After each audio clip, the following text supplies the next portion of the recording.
திருமகள் TV பல்சுவைகள் படைக்கும் பாசறை. இயக்குனர் ப. நீலகண்டனும் PR பந்தலுவும் மிகச்சிறந்த நண்பர்கள். PR பந்தலு தனியாக நிறுவனம் தொடங்கிய போது நீலகண்டனும் அதில் பங்குதாரராக இருந்தார்.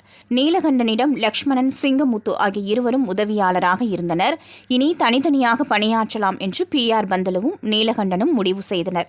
அப்போது நீலகண்டனிடம் லக்ஷ்மணன் உதவியாளராக இருந்தார். PR பந்தலுவிடம் சிங்கமுத்து உதவியாளராக இருந்தார்.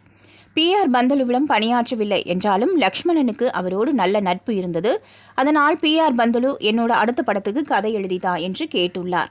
அவர் கேட்டபோது லக்ஷ்மணனிடம் கதை எதுவும் தயாராக இல்லை.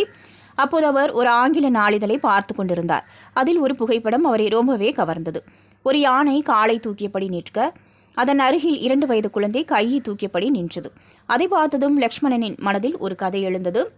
ஒரு காட்டில் யாரோ ஒருவர் முன்விரோதம் காரணமாக ஒரு குழந்தையை கொண்டு வந்து போடுகிறார்கள். அது ஒரு ராஜ குடும்பத்து குழந்தையாயிருந்தால் எப்படி இருக்கும் என்பதுதான் கதை. அந்த கதையை மனதில் வைத்தபடி எழுத ஆரம்பிக்கிறார். தன் மனதில் தோன்றிய அந்த கதையை குறிப்பாக எழுதி கொடுத்தார் லக்ஷ்மணன்.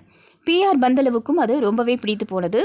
இதை கோர்வையாக எழுதி வந்தால் இதை நானே இயக்குகிறேன் என்று கூறியுள்ளார். பிறகு லக்ஷ்மணன் எழுதினார். அந்த படம்தான் தங்கமலை ரகசியம். அது மிகப்பெரிய வெற்றி படமானது. அந்த படத்தில் சிவாஜியும் ஜமுனாவும் நடித்துள்ளனர். கற்பனை திறன் மட்டும் இருந்தால் ஒரு புகைப்படத்திலிருந்து கூட ஒரு கதையை உருவாக்கலாம் என்பதற்கு இந்த சம்பவம் ஒரு சாட்சி. திருமகள் டிவியை லைக் செய்து உங்கள் நண்பர்களுக்கும் ஷேர் செய்வதுடன் சப்ஸ்கிரைப் செய்து ஆதரவு தாருங்கள்.